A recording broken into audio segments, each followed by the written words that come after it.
हम सब लोग नित्यानंद प्रभु जी की कथाओं को श्रवण कर रहे थे। मध्याखंड की कथा में एकादश अध्याय की कथा को हमने श्रवण किया। किस प्रकार से नित्यानंद प्रभु आवेश में, भावावेश में रह करके हर समय नदिया में भ्रमण करते थे। कोई उनको योगी बोलता था, कोई कहता था ये तत्वज्ञानी है, कोई कुछ बोलता है। लेकिन ग्रंथकार कहते थे जो कोई कुछ भी कहे, मैं यही प्रार्थना करता हूँ कि नित्यानंद प्रभु के चरण हर समय मेरे हृदय में विराजमान रहें। उसके बाद एक लीला प्रसंग आया था कि किस प्रकार नित्यानंद प्रभु एक दिन अवधूत वेश में महाप्रभु जी के घर चले गए। विष्णुप्रिया देवी सब कुछ आकर के अंदर चलेगी तो महाप्रभु ने कहा कि कपड़े तो पहन लो। तो नित्यानंद प्रभु कुछ कुछ बोलते हैं, महाप्रभु कुछ बोल रहे हैं और उसके उत्तर में नित्यानंद प्रभु कुछ भी बोल रहे हैं, आज मुझे जाना है। प्रभु बोले ऐसा क्यों करते हो? तो वो कहने लगे और खा नहीं सकता। प्रभु कहते कि पूछता कुछ हूँ, उत्तर कुछ देते हो, ऐसा क्यों करते हो? तो नित्यानंद प्रभु बोले मैं 10 बार गया हूँ। महाप्रभु को क्रोध आ गया, बोले मेरा कोई दोष ही नहीं है। नित्यानंद प्रभु बोले यहाँ माता नहीं है, यहाँ आई नहीं है। प्रभु ने कहा कपड़े तो पहन लीजिए। फिर कहते मैं भोजन करूँगा। फिर प्रभु ने अपने हाथ से उठा करके उनको कपड़े पहनाए।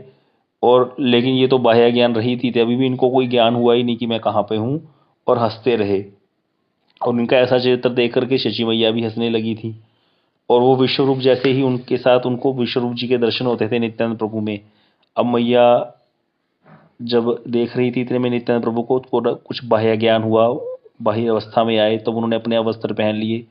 फिर माता को बोलने लगे मुझे भोजन दो। तो माता ने उनको 5 संदेश दिए। एक प्रकार की मिठाई होती है बड़ी अच्छी खाने में। तो जब दिए तो नीचे फेंक दिए। तो माता कहती नीचे क्यों फेंक दिए? तो बोले एक साथ क्यों दे दिए? माता बोली और तो है नहीं, अब क्या खाओगे? तो नित्यानंद बोले देखो अवश्य ही होंगे। यह सुनकर के माता जब अंदर जाकर देखती हैं तो उन्होंने देखा कि अंदर भी चारों संदेश उनको दिखाई दिए। तो माता सोचती हैं कि संदेश तो बाहर गिरे थे, ये अंदर कैसे आ गए? अब इतना सोच के माता बहुत खुश हो गई। हर्ष के साथ उनको पहुंच करके संदेशों को लेकर के आई और आकर के देखा नित्यानंद प्रभु उन्हीं संदेशों को खा रहे हैं। तो नित्यानंद प्रभु को देख करके माता बोली बेटा तुम्हें ये कहाँ से मिले? तो नित्यानंद बोले तुम्हारा दुख देखकर हम उन्हीं को मांग लाए हैं जो हमने फेंके थे।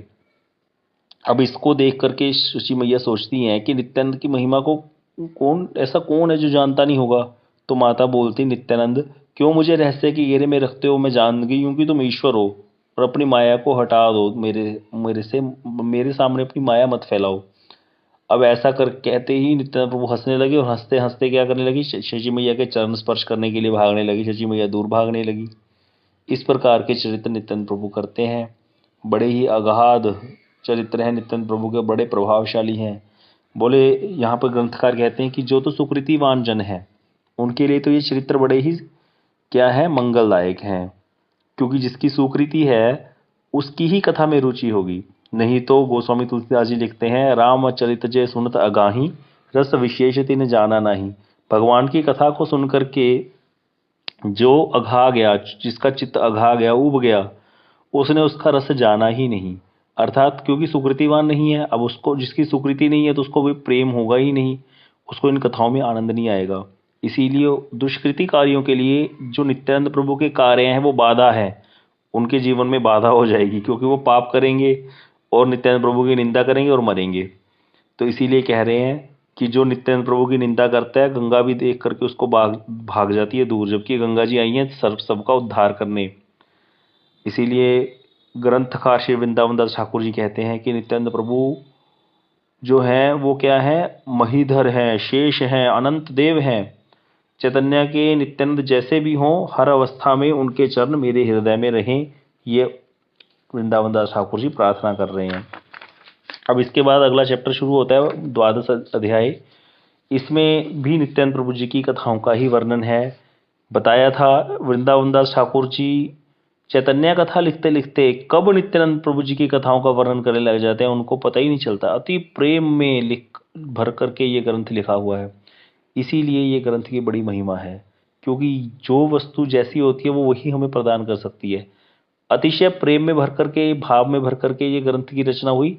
तो ये ग्रंथ जो पढ़ेगा उसको, जो इसको सुनेगा उसको भी वो भाव और प्रेम के छींटे पड़ ही जाएंगे धीरे धीरे करके। इसीलिए शास्त्र का संग जरूर करना चाहिए। हर दिन शास्त्र को नमस्कार करके पढ़ना चाहिए, उसकी आरती करनी चाहिए, धूप देनी चाहिए। क्यों?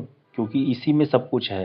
गुरुदेव बोलते थे शास्त्र माँ है, माँ ही बच्चे को पिता का पता बता सकती है। शास्त्र ही हमें हमारे वास्तविक पिता कृष्ण से मिला देंगे। शास्त्र में इतनी शक्ति है। वैसे तो साधु संघ की बड़ी महिमा है, और है ही साधु संघ की महिमा, सारा कुछ साधु संघ ही है। लेकिन अगर किसी विशेष परिस्थिति में साधु संघ करने का सौभाग्य ना मिले किसी को, कोई अपने घर में रहता है, जॉब करता है, तो उसको अपने साथ शास्त्र जरूर रखना चाहिए। उस जैसे कहीं बाहर भी गए तो गीता की छोटी सी कॉपी रखो, छोटी सी पुस्तक गीता जी की, श्रीमद् भगवद गीता की रखो साथ में, उसको प्रणाम करो। अगर किसी दिन बहुत ही ज़्यादा एक श्लोक भी नहीं पढ़ पा रहे तो कम से कम प्रणाम करो, माथे पे लगाओ, इतने से भी कल्याण होगा। इसीलिए शास्त्र की अगाध महिमा है। ये शास्त्रों में सब कुछ है, जो भी हमें मिलता है वो शास्त्र से मिलता है। शास्त्र पढ़ने वाला व्यक्ति कभी धोखा नहीं खा सकता। जो व्यक्ति शास्त्र पढ़ते हैं, अपने आप से थोड़ा बहुत अध्ययन करते हैं, वैष्णव के अनुगत्य में ही शास्त्र पढ़ने चाहिए, लेकिन स्वयं भी थोड़ा बहुत अध्ययन करो, उनसे सुन करके स्वयं भी पढ़ो, किताब खोल करके देखो, तब जाके पक्का होता है। और फिर क्या होता है, अगर हमने शास्त्र पढ़े होते तो हमें कोई मिसगाइड नहीं कर सकता। जैसे कि आजकल बहुत कथाएं आने लगी हैं, तो कई लोग मनगढ़ंत कथाएं बोलते रहते हैं जिसका कोई सिर पैर भी नहीं है। तो इस प्रकार के लोग हमें बरगला नहीं सकते, क्योंकि जिस व्यक्ति ने शास्त्र पढ़े होंगे उसको कैसे कोई बेवकूफ़ बना देगा, वो बोल देगा नहीं ऐसा तो लिखा ही नहीं है। इसीलिए हर व्यक्ति को, हर सनातनिस्ट को, हर हिंदू को अपने घर में शास्त्र रखने चाहिए, और अपने बच्चों को आदत डालनी चाहिए कि वो एक लाइन, दो लाइन, एक पेज, दो पेज पढ़ करके जाएं, स्कूल जाएं, कॉलेज जाएं, जहाँ भी जाएं, दो तीन पेज पढ़ करके फिर जाएं। नियम बनाना चाहिए ऐसा। शास्त्र में ही सब कुछ है क्योंकि, तो इसीलिए यहाँ पर ये ग्रंथ बड़े ही प्रेम में भरकर लिखा हुआ है, इसीलिए इस ग्रंथ की बड़ी महिमा है। कृष्ण प्रेम प्रदान करने में, महाप्रभु जी के प्रति अनुराग प्रदान करने में ये ग्रंथ पूर्ण है। वृंदावन दास ठाकुर जी ने अतिशय प्रेम में भरकर इस ग्रंथ को लिखा है। अब अगले ही अध्याय में नित्यानंद प्रभु बड़ा शुरू में मंगलाचरण में सबको प्रणाम कर रहे हैं। जय विश्वम्बर सर्व वैष्णवेर नाथ, कि सब वैष्णवों के नाथ विश्वम्बर की जय हो। हे प्रभु, भक्ति का दान देकर आप सब जीवों को आत्मसात कीजिए। इस प्रकार से नित्यानंद और विश्वम्भर दोनों ने साथ मिलकर नवद्वीप में बहुत आनंदपूर्ण लीला विलास किया। नित्यानंद राय अलौकिक श्री कृष्ण लीला के आनंद में निरंतर बालक की भांति व्यवहार करते रहते थे। हर समय क्या रहते थे, बालक बुद्धि में रहते थे और बड़ा ही आनंद में मगन रहते थे। सबको देखकर उनके साथ नित्यानंद प्रेम भाव से मधुर संभाषण किया करते थे। जो भी मिलता था उसके साथ बड़े मधुर भाव से बात करते थे। वे अपने आप ही नृत्य करते रहते थे, कभी वाद्य बजाते रहते, गीत गाते रहते थे और हंसते रहते थे। अपने अनुभव के आनंद में वे क्षण भर में हुंकार करने लगते, जिसे सुनने से सबको एक अपूर्वता का अनुभव होता, अपूर्व आनंद होता सबको। ऐसे हुंकार करते, महाप्रभु जी का नाम लेकर, कृष्ण बोल करके ऐसे हुंकार करते, हर समय आनंद में रहते, मत्त रहते। नित्यानंद प्रभु बता रहे हैं कि कभी कभी क्या होता, नदियाँ में ना, नवदीप धाम में आज भी गंगा जी बहुत वेग से बहती हैं, बहुत जैसे लगता है समुद्र की तरह। तो वर्षा काल में वो धारा बड़ी प्रचंड हो जाती है गंगा जी की, हमारे मठ में भी बाढ़ आ जाती है। तो बता रहे हैं वहाँ पर वर्षा काल में गंगा जी की धारा से क्या होता था, बहुत सारे घड़ियाल अर्थात जो मगरमच्छ हैं वो दिखाई देते थे गंगा जी में, बहते बहते आ जाते थे। और उनसे बिल्कुल भी भयभीत ना होकर के नित्यानंद प्रभु गंगा जी में तैरते रहते। और सब लोग तो डर जाते देख करके, इतने बड़े बड़े मगरमच्छ गंगा जी में तैर रहे हैं, पानी में दूर से दिखाई दे रहा है, कोई ज़्यादा भी नहीं है पास में। लेकिन नित्यानंद प्रभु वर्षा के दिनों में ऐसी बाढ़ वाली गंगा जी में जाकर के छलांग लगाते और तैरते रहते। सभी लोग देख करके डर के मारे हाय हाय करते रहते, परंतु नित्यानंद प्रभु हंसते हुए आराम से गंगा जल में तैर रहे थे। अनंत देव के भाव से नित्यानंद प्रभु गंगा जी में तैर रहे हैं। अब अनंत देव को कौन कुछ कर सकता है, वो तो शेष हैं। किंतु सब लोग उस भाव को ना समझकर हाय हाय कर रहे थे। किसी समय नित्यानंद प्रभु आनंद से मूर्छित हो जाते। जब ऐसा होता तब वे 3-4 दिनों तक सचेत नहीं होते थे। एक साथ नित्यानंद प्रभु जी की कई लीलाओं का वर्णन कर रहे हैं, कैसे कि कई बार क्या हो जाते, मूर्छित हो जाते, तो 3-3 4-4 दिन हो जाते थे कि जब उनकी मूर्छा भंग नहीं होती थी। इस प्रकार की और भी कितनी ही अचिंत्य लीला कथाएं हैं, अनंत मुखों से भी कहते ग्रंथकार लिख रहे हैं, उन सबका वर्णन करने की शक्ति मुझ में नहीं है। बहुत कथाएं हैं, इसीलिए कहा जाता है कि भैया भक्ति करो, भक्ति करने से अपने आप ठाकुर जी की कृपा से इन लीलाओं का दर्शन होगा। जो लीलाएं अभी ग्रंथ में कितना लिखेंगे ग्रंथकार भी, 125 वर्ष की कृष्ण लीला है, क्या श्रीमद् भागवतम में आ सकती है? 48 साल की महाप्रभु जी की लीला है, क्या श्री चैतन्य भागवत, चैतन्य चरितमृत में आ सकती है? नहीं आ सकती। तो हमें तो एक एक पल की अगर बात सुननी है, देखनी है, तो उसके लिए हमें दिव्य दृष्टि चाहिए वो वाली, तो वो प्रभु कृपा करके हमें दे सकते हैं अगर हम भजन करेंगे, सब कुछ छोड़ करके सिर्फ भजन करेंगे। तो इसीलिए बता रहे हैं ग्रंथकार कि अनंत लीलाएं हैं, अनंत कथाएं हैं, कितना वर्णन करें, इत अनंत मुखों से भी उन सबका वर्णन करने की शक्ति मुझ में नहीं है। देव योग से क्या हुआ, कहते एक दिन जहां प्रभु विशंबर बैठे हुए थे वहीं पर नित्यानंद प्रभु भी आ गए, और हंसमुख हैं नित्यानंद प्रभु, बाल्य भाव में दिगंबर वेश में थे बिल्कुल, मतलब कुछ भी पहनना नहीं था, और आंखों से निरंतर आनंद की धारा बह रही थी, और यही कहकर हुंकार कर रहे हैं बार बार, नदिया के निमाई पंडित मेरे प्रभु हैं, नदिया के निमाई पंडित मेरे प्रभु हैं। कौन बोल रहे हैं? नित्यानंद प्रभु बोल रहे हैं। महाप्रभु जी के पास आकर बैठ गए। अब महाप्रभु जी उनके वेश को देख करके हंसने लगे कि ऐसे ही घूम रहे हैं, कपड़े भी नहीं पहने, लंगोट भी नहीं पहना। और नित्यानंद जी का जो स्वरूप था ज्योतिर्मय, महार ज्योतिर्मय, स्वयं कृष्ण के अंश जो है, पहले बलदेव प्रभु हैं वो, तो महाज्योतिर्मय श्रीरंग देखने में बड़ा ही सुंदर। प्रभु ने तुरंत अपने मस्तक का वस्त्र उनको पहना दिया, फिर भी नित्यानंद जी का हंसना बंद नहीं हुआ। महाप्रभु जी ने क्या किया, अपने हाथों से उनके श्रीअंग में दिव्य गंध का लेपन किया, फिर उनको माला पहनाई, इसके बाद अपने सामने बैठने के लिए आसन प्रदान किया, और सभी भक्तों को सुना करके स्तुति करने लगे। किनकी स्तुति करने लगे? नित्यानंद प्रभु की। महाप्रभु जी नित्यानंद प्रभु को श्रीपाद कह करके पुकारते थे, बड़ा ही आदर देते थे। अब महाप्रभु स्तुति कर रहे हैं नित्यानंद प्रभु की। देखो, भगवान कभी भक्तों की स्तुति किए बगैर रह नहीं सकते। नित्यानंद प्रभु तो स्वयं उनके अभिन्न स्वरूप ही हैं। तो इसीलिए महाप्रभु कह रहे हैं, आप नाम से नित्यानंद हैं और रूप से भी नित्यानंद हैं। मतलब आपका नाम भी नित्यानंद, आपका रूप भी नित्यानंद, रूप से भी आप नित्यानंद, नित्यानंद में रहते हैं। ऐसे नित्यानंद स्वरूप आप साक्षात बलराम हैं। आपका पर्यटन, आपका भोजन, आपका व्यवहार सब नित्यानंद में है, हर समय आनंद में ही है। आपका घूमना, भोजन करना, व्यवहार करना, आप नित्यानंद के अतिरिक्त और कुछ नहीं जानते हैं। मनुष्य में यह शक्ति कहाँ की वह आपको समझ सके। यह परम सत्य है कि जहाँ आप हैं वहीं कृष्ण है। कौन कह रहे हैं? महाप्रभु कह रहे हैं, जहाँ आप हैं वहाँ कृष्ण है। महाप्रभु तो बोलते थे, निताई मुझे जहाँ बेच देंगे मैं वहीं बिक जाऊंगा। तो महाप्रभु के कितने प्रिय हैं नित्यानंद प्रभु। इसीलिए जो व्यक्ति नित्यानंद प्रभु की भक्ति करेगा उसको तो महाप्रभु मिल गए बस।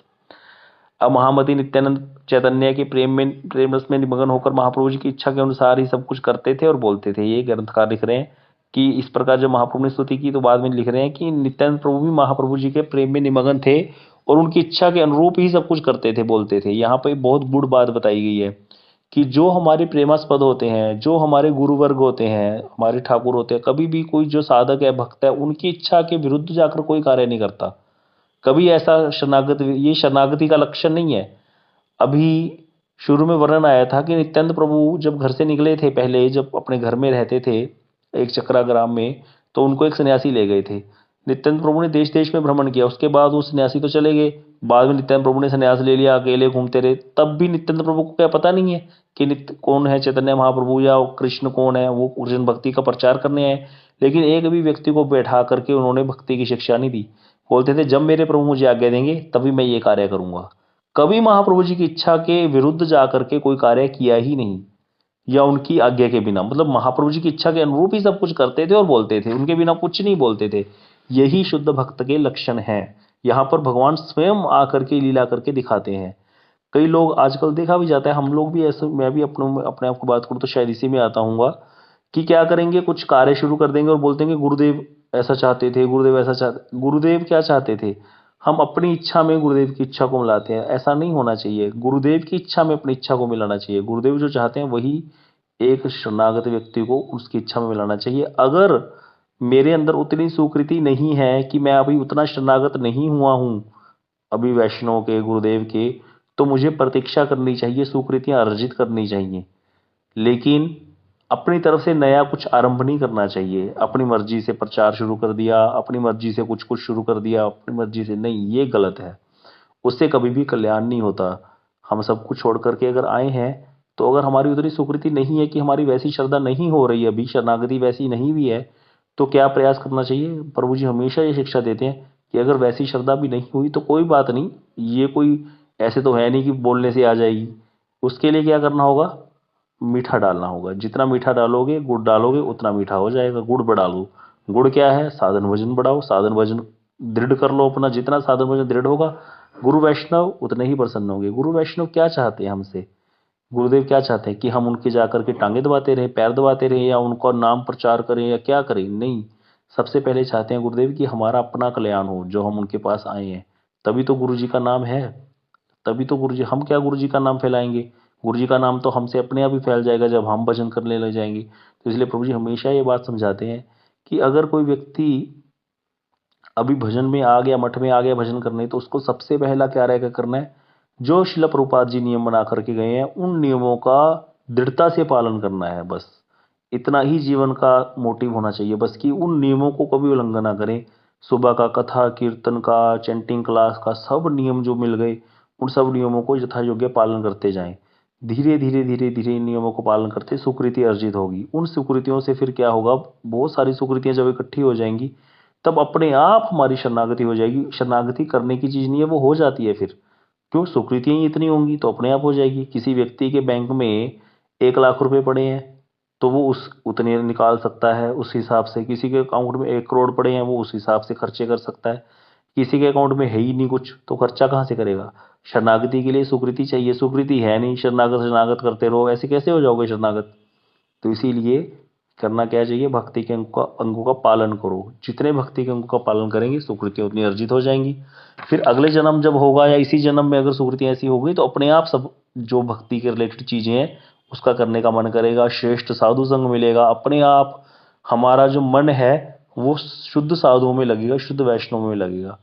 प्रभु जी हमेशा एक बात बोलते हैं कि किसी व्यक्ति को पहचानना हो, मठ में है बहुत तरह के लोग हैं, बाहर भी हम जाते हैं, साधुओं के बीच में जाते हैं, तो कैसे आप पहचानोगे? देखने में कोई व्यक्ति बड़े साफ सुथरे कपड़े भी पहनता है, बढ़िया कंठी पहनी है, तिलक बड़ा सुंदर लगाता है, देखने में सब प्रॉपर लक्षण वैष्णव वाले हैं, लेकिन वो वैष्णव ट्रू है या नहीं है, उसका संग करना है या नहीं करना, इसकी जानकारी कैसे होगी? बोलते हैं उसके इर्द गिर्द देखो कैसे लोग घूमते हैं। अगर उसके इर्द गिर्द घूमते हैं स्लीपिंग लोग, मतलब सोने वाले, सारा दिन चाहते हैं बेड मिल जाए सो जाएं, ऐसे लोग जो बातें करने में तो 2-2 घंटे लगा देंगे लेकिन माला करने का कोई नियम ही नहीं है, कभी माला देखी ही नहीं हाथ में, और जब कोई काम आ जाता है, सेवा आ जाती है तो हाथ में माला पकड़ लेते हैं। ऐसे वाले अगर लोग घूम रहे हैं तो वो व्यक्ति भी ठीक नहीं है, चाहे देखने में जितना भी ठीक लग रहा है वो भी वैसा ही है, वो बाहर से ऐसा लग रहा है देखने में। तो इसीलिए कभी भी चूज करना हो कि किसका संग करना है वैष्णव का, कुछ समय उनके साथ बिताओ, उनका संग देखो कैसे लोगों के संग में रहते हैं वो, और उनका अपना भजन साधन कैसा है, फिर जा करके हमें संग में जाना चाहिए वैष्णव के।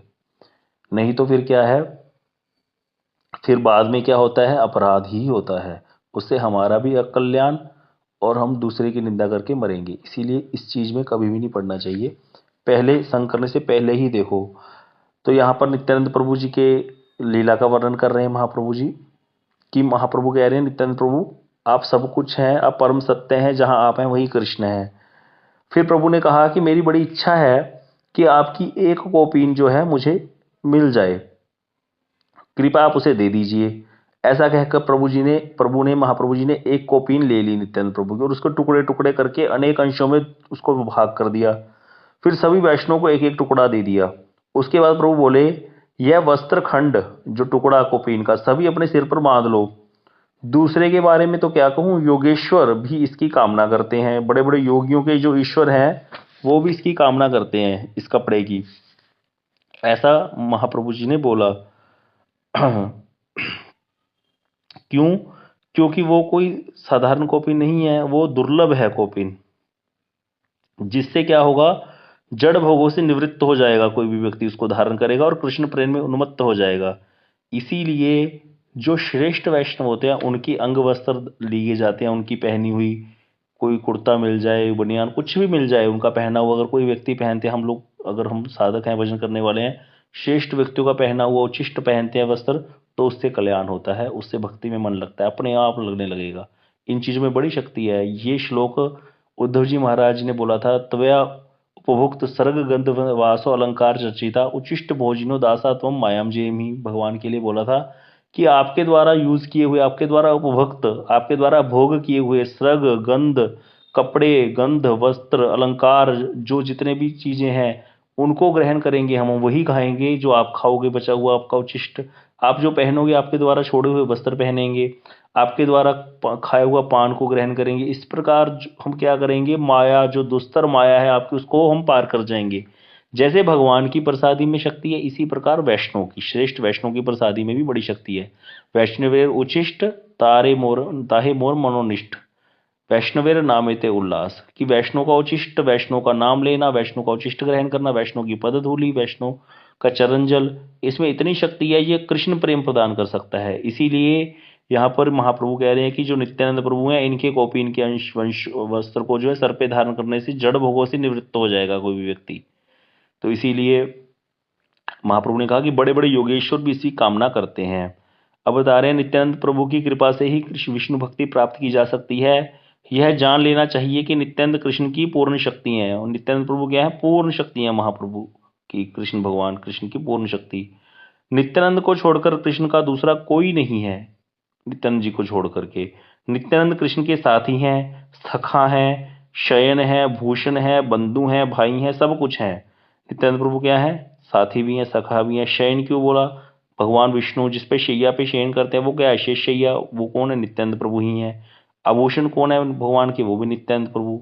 10 रूप धारण करके नित्यानंद प्रभु सेवा करते हैं, आराम, आवास, यज्ञ सूत्र, सिंहासन, और जितने भी प्रकार के भगवान के तकिया, भगवान का जो आसन है, भगवान की पादुका, भगवान का शयन, भगवान का तकिया, जितनी भी चीज़ें हैं, भगवान का वस्त्र परिधान जो धारण करते हैं, तो वो सारे कौन है, नित्यानंद प्रभु ही 10 रूप धारण करके सेवा करते हैं ठाकुर जी की, कृष्ण की। नित्यानंद का चरित्र वेदों के लिए भी अगम्य है, वेद भी नित्यानंद प्रभु के चरित्र को नहीं जान सकते। नित्यानंद प्रभु सभी जीवों के जनक हैं, जीवाचार्य भी बोलते हैं नित्यानंद प्रभु को। जितने भी जीव हैं वो नित्यानंद प्रभु से ही आए, और रक्षक हैं, सभी जीवों के जनक पिता भी हैं, रक्षक भी हैं, और सभी के मित्र हैं। रक्षक क्यों हैं, क्योंकि नित्यानंद प्रभु की ही एक अंश विष्णु जो है, क्षीरोदशाई विष्णु, वही क्या करते हैं, पालन करते हैं, इसीलिए रक्षक भी हैं। और नित्यानंद प्रभु सभी के मित्र हैं। इनका संपूर्ण व्यवहार जो है कृष्ण रसमय है। इनकी सेवा करने से कृष्ण में प्रेम भक्ति का उदय होता है, ये ग्रंथकार लिख रहे हैं। भक्ति पूर्वक महाप्रभु कह रहे हैं, भक्ति पूर्वक इनकी कौपीन को सिर पर बांध लो और घर में जाकर महायत्न के साथ इसकी पूजा किया करो। अब महाप्रभु कह रहे हैं, ये जो वस्त्र है इसको सर पे बांध लो और इसकी पूजा भी किया करो। देखो ये महाप्रभु यहाँ पे सिखा रहे हैं। इसीलिए वैष्णव की प्रसादी, माला, उनका वस्त्र, इसकी पूजा की जाती है, उसको धारण किया जाता है। एकमात्र जो श्रेष्ठ वैष्णव है, गुरुदेव है, उनकी जो पादुका होता है उसको हम नहीं पहनना चाहिए, उसको पूजा करनी चाहिए मात्र, उसको धारण नहीं कर सकते हम। बाकी उनके द्वारा यूज़ किए हुए वस्त्र को, जैसे गुरुदेव का कोई हमें कुर्ता मिल गया, स्वेटर मिल गया पहना हुआ, तो उसको हम पहन सकते हैं प्रसादी के रूप में। उससे भक्ति होती है और भजन में मन लगेगा। इसीलिए वही हमारे शरीर का आभूषण होना चाहिए भैया। लेकिन उनके द्वारा यूज़ की हुई जो पादुका है, वो कभी भी श्रेष्ठ वैष्णव के द्वारा यूज़ की हुई पादुका कभी भी नहीं पहननी चाहिए। उसकी तो पूजा ही करनी चाहिए बस, सच पैर में नहीं पहनना चाहिए उसको। प्रभु की आज्ञा पाकर सभी भक्तों ने क्या किया, परम आदर और सम्मान के साथ कौपीन के टुकड़े को सर पर बांध लिया। जैसे प्रभु ने आदेश दिया, भक्तों ने ऐसे ही किया।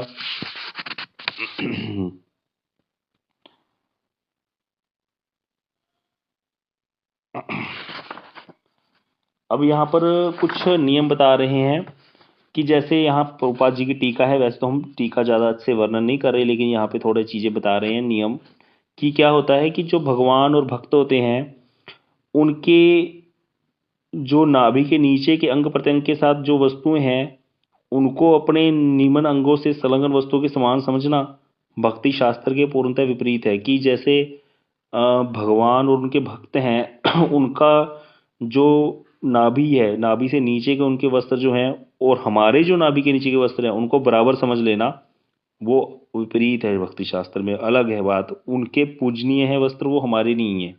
तो इसीलिए बताया जाता है कि पूज्य जनों की चरणरज और उनका अधोवस्त्र, ये वस्तुएं भक्ति पिपासु व्यक्तियों के लिए भजन का बल है। जो भजन करना चाहते हैं उनके लिए भजन में बल देने वाली वस्तु है ये। इसीलिए कौपीन के अंदर शेषनाग का अधिष्ठान किया जाता है। जब कौपीन किसी को धारण कराई थे सन्यासी को, कौपीन की भी पूजा होती है, शेषनाग का अधिष्ठान होता है कौपीन के अंदर। क्यों? क्योंकि तभी ये बोल दिया जाता है अब शेषनाग का अधिष्ठान हो गया कौपीन में, अब ये व्यक्ति जो है सिर्फ भजन करेगा बस। इसीलिए बताया गया पूज्य जनों की जो पदजूली और उनका जो अधोवस्त्र है, नीचे का वस्त्र, ये भक्ति जो पिपासु व्यक्ति हैं उनके लिए भजन का बल है।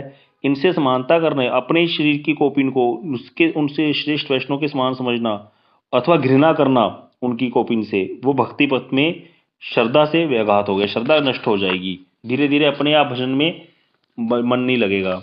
इसलिए बोला गया भक्त पद धूलि और भक्त पद जल, भक्त भुक्त शेष यही तीन साधनेर बल। भक्तों के चरणों की धूलि, भक्तों के चरणों का जल और भक्तों का अवशिष्ट, ये तीन साधन का बल है। जैसे शिकंजी बनाने के लिए तीन चीज चाहिए, मीठा चाहिए, नींबू चाहिए, पानी चाहिए, तो शिकंजी बन के तैयार हो जाएगी। इसीलिए जिसको भक्ति करनी है उसको तीन चीज चाहिए, भक्तों के चरणों की धूलि धारण ले लो, भक्तों के चरणों का जल ग्रहण करो और भक्तों का अवशिष्ट धारण करो, बस भक्ति मिल जाएगी।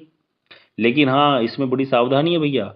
अगर कोई बगुला भक्त है, ढोंगी बाबा है, भजन करता नहीं है और उसकी भक्त की हमने कपटी है, भजन भी कर रहा है लेकिन हृदय में कामना वासनाएं हैं, प्रतिष्ठा की कामना रख रहा है, लोग पीछे लग जाए मेरे, इस प्रकार का व्यक्ति है, उसकी हमने गलती से उचिष्ट ग्रहण कर लिया, उसके चरणों की धूलि ले ली, तो फिर हम भी वैसे ही बन जाएंगे। इसीलिए बड़ी सावधानी के साथ इस चीज को ग्रहण करना चाहिए। छाड़िए वैष्णव सेवा निस्तार पयेछे केवा, कह रहे हैं कि अगर कोई व्यक्ति वैष्णव छेड़ा सेवा छोड़ देगा तो कभी भी निस्तार पा ही नहीं सकता माया से। इसीलिए माया से निस्तार पाने के लिए क्या करना पड़ेगा, वैष्णव की सेवा तो हमें करनी ही पड़ेगी।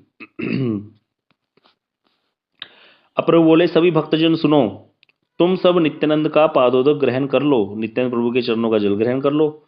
इनके चरणों के जल को ग्रहण करने मात्र से कृष्ण में दृढ़ भक्ति उत्पन्न होती है, यह बात सच है। कौन कह रहे हैं? स्वयं महाप्रभु, स्वयं कृष्ण बोल रहे हैं ये बात, तो क्यों नहीं होगा। और आज्ञा पाकर के सभी ने नित्यानंद प्रभु के चरणों को धोया, प्रक्षालन किया चरणों का, और उससे उनका चरणोदक जो बना उसको ग्रहण किया। एक एक व्यक्ति 5-5, 10-10 बार उस चरण जल को पी रहा था, और ऐसा करने से बाह्य ज्ञान रहित नित्यानंद प्रभु निरंतर हंस रहे थे। नित्यानंद प्रभु को तो ज्ञान ही नहीं बाह्य क्या चल रहा है, वो तो मत्त हैं प्रेम में। वो इधर ये सब लोग क्या कर रहे हैं, पादोदक चरणों का जल लिए जा रहे हैं, नित्यानंद प्रभु का सब आनंद ले रहे हैं। महाप्रभु ने बोल दिया भैया कृष्ण भक्ति मिलेगी। तो इस प्रकार से भगवान यहाँ पर भक्ति के अंगों का, भक्ति को कैसे आसानी से धारण लिया जा सकता है उसका तरीका बता रहे हैं, और सब पर कृपा वर्षण करवा रहे हैं नित्यानंद प्रभु के द्वारा। भी समय हो गया है। वांछा कल्पतरुभ्यश्च कृपा सिंधुभ्यश्च पतितानां पावनेभ्यो वैष्णवेभ्यो नमो नमः।